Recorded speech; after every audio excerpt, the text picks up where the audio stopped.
Have you ever felt disconnected during your travels?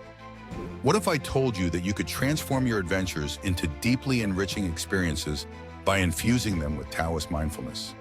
Picture yourself amidst breathtaking landscapes, yet feeling rushed and distracted. The Taoist approach teaches us to embrace the journey, not just the destination. Begin by cultivating awareness. As you explore new places, take a moment to pause and observe your surroundings. Notice the colors, scents, and sounds that fill the air.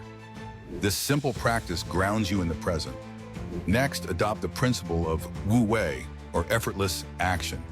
Instead of forcing your itinerary, allow spontaneity to guide you. Wander without a fixed plan and let the flow of your environment lead you to hidden gems.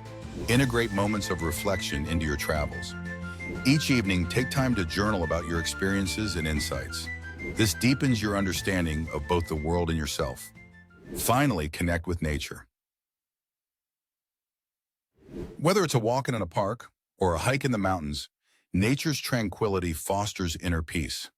By embracing Taoist practices, your travels can become a journey of self-discovery and mindfulness. We really need your help. We're on the brink of losing our channel, and your support means everything. Please take a moment to like, comment, and share our content. If you're on TikTok, we ask from the bottom of our hearts, please repost.